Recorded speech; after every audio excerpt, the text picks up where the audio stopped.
and Laura Coates. Good evening to everyone. Thank you so much for joining. Jamie, I'm going to start with you. Sure. We see these desperate text messages to Mark Meadows from lawmakers, from Donald Trump Jr., and from numerous Fox News hosts during the insurrection. We know Mark Meadows was with Donald Trump during the insurrection, and we knew Trump did next to nothing. So today was a very bad day for Donald Trump, because what these text messages did was they told the truth out of the mouths of Trump loyalists and friends, from his chief of staff, who's sitting right there with him, Republican members of Congress, Fox News hosts, Trump administration officials, and as you pointed out, his very own son. They all acknowledge what was happening.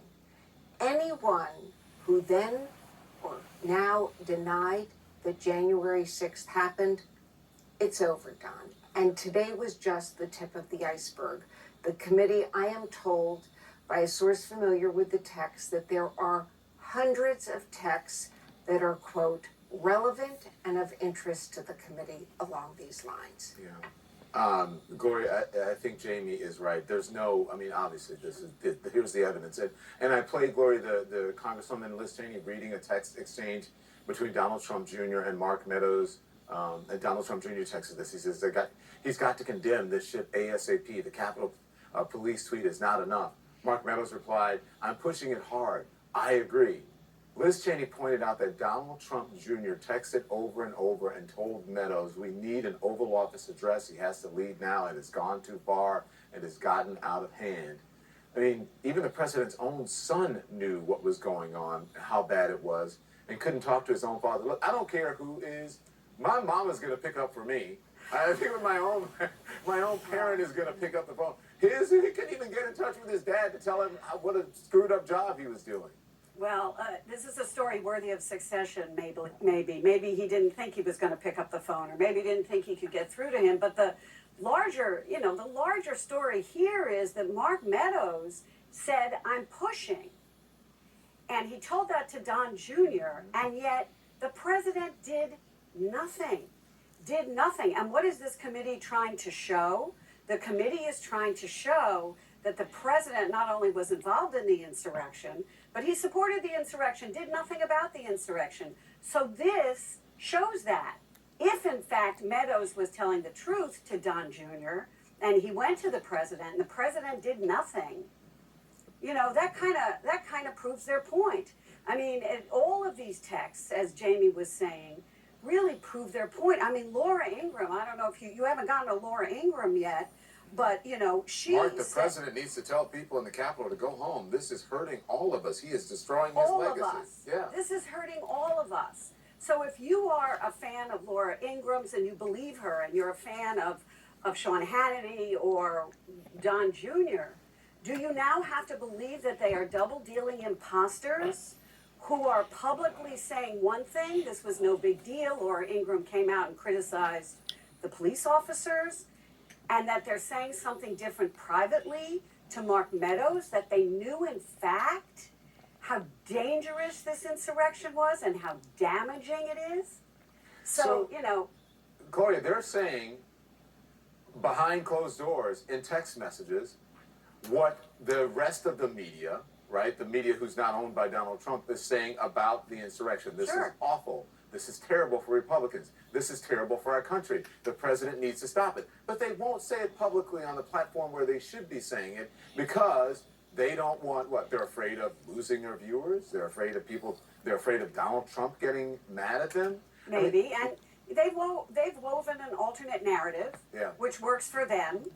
And they're gonna stick to it. And they were complicit in some way. Absolutely. Yeah. Laura, here's what we heard from Representative Adam Kinzinger. This is just tonight. Watch this. Mark Meadows has committed a crime, in this case, a premeditated one. He thought carefully about his actions and actively chose to stonewall, which you can clearly see in his back and forth with the Select Committee. First, he produced over 9,000 pages of documents from his time in the White House. Then, after his former boss made it clear his disappointment and displeasure, he did a 180.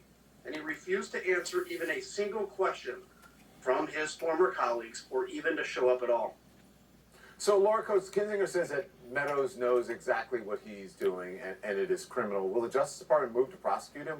What gives here?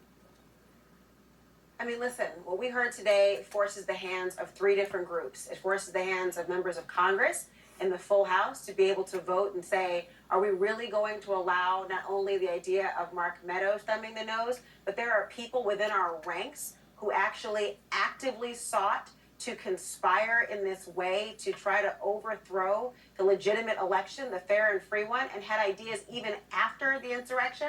They also forced the hand of the Department of Justice because, of course, one of the things they're concerned with is trying to persuade the courts to be able to say, listen, this person had a validly authorized, duly issued subpoena from people who were his previous colleagues. He knows full well about the power of a congressional subpoena, and we have an interest in transparency here. He's already provided information.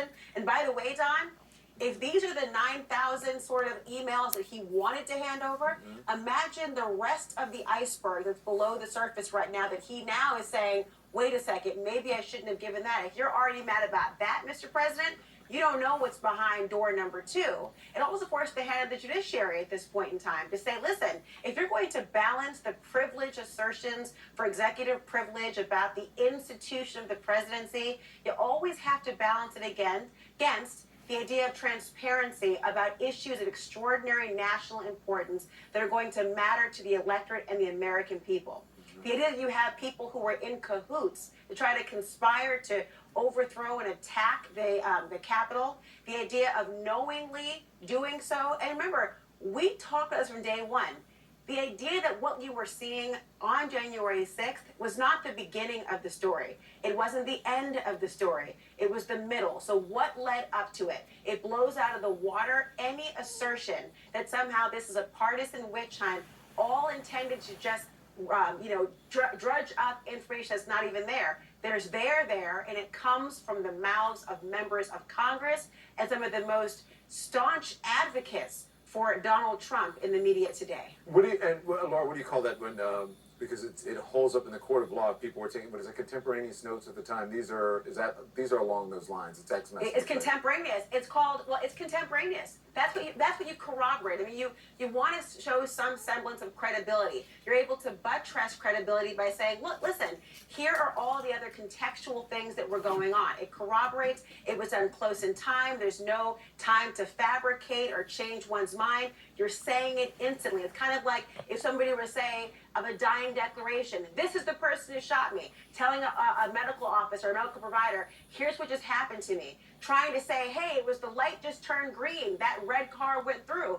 All of these are ways that you, in the instant, in the moment, are saying things.